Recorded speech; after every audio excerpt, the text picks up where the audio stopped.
Selamat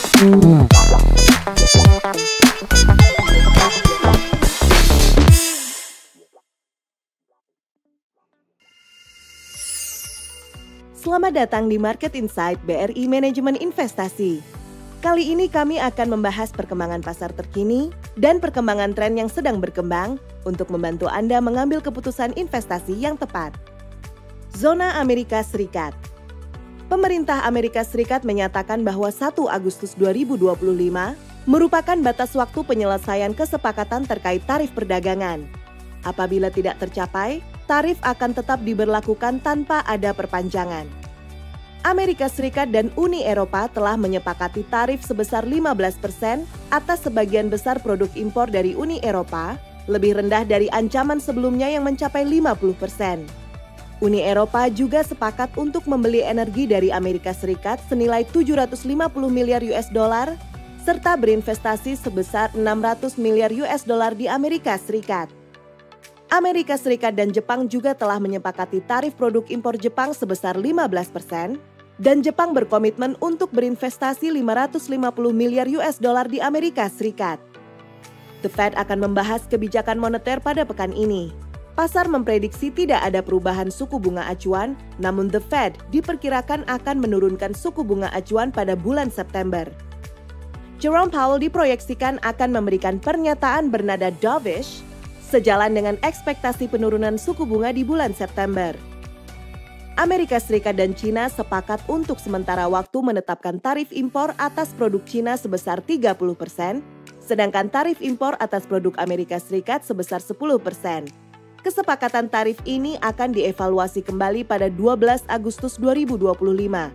Setelah pertemuan di Stockholm, revisi tarif ini diperpanjang hingga 12 November 2025.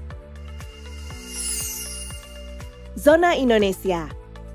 Pekan ini akan dirilis sejumlah data makroekonomi antara lain, kondisi manufaktur bulan Juli. Pada bulan Juni, manufaktur Indonesia masih berada di fase kontraksi di level 46,9. Neraca perdagangan bulan Juni diprediksi masih mencatatkan surplus, namun turun menjadi 3,55 miliar US dollar, lebih rendah dibandingkan surplus bulan Mei sebesar 4,302 miliar US dollar.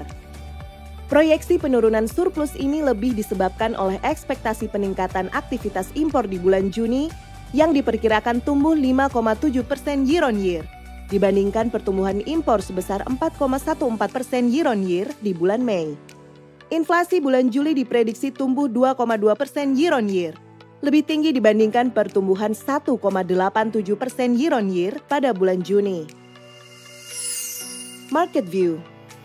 IHSG mencatatkan penguatan sebesar 3,17% selama sepekan dan ditutup pada level 7.543. Pekan ini, sentimen global diperkirakan akan memberikan dampak positif karena Amerika Serikat dan Uni Eropa telah mencapai kesepakatan untuk menurunkan tarif impor produk Uni Eropa dari 50% menjadi 15%.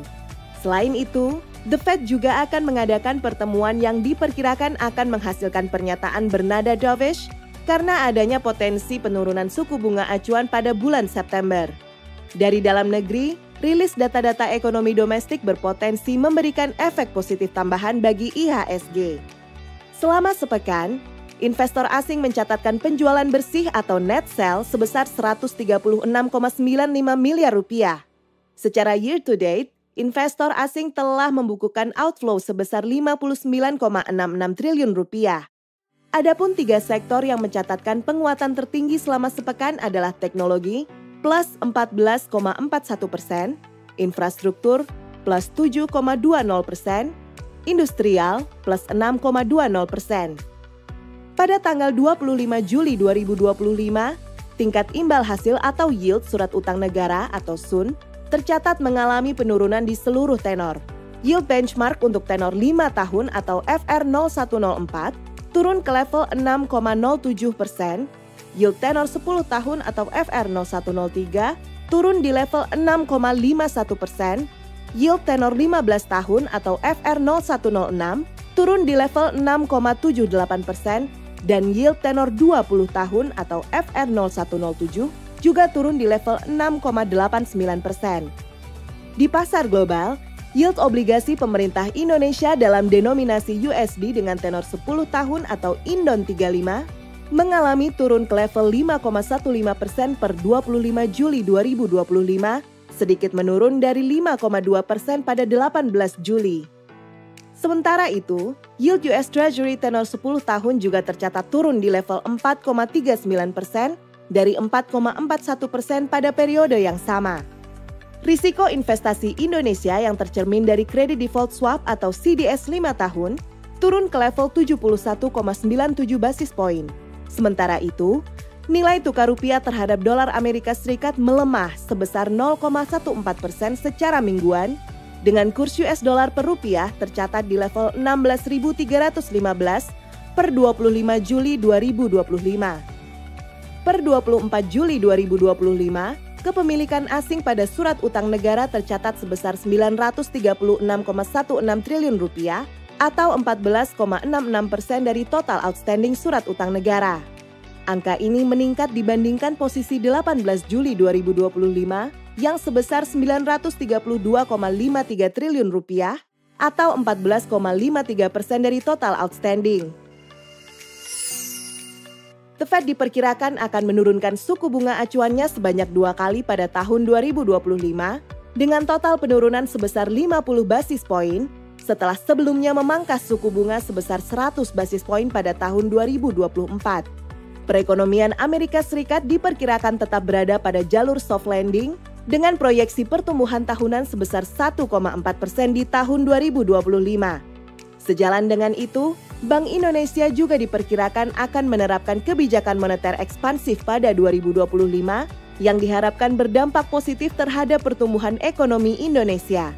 Pasar obligasi diperkirakan akan merespon positif terlebih dahulu seiring membaiknya kondisi makroekonomi dan diikuti oleh kinerja solid pada Indeks Harga Saham Gabungan atau IHSG. Demikian kesimpulan dari Market Insight hari ini. Nantikan informasi selanjutnya dan ikuti kami di media sosial. Sampai jumpa di Market Insight BRI Manajemen Investasi minggu depan.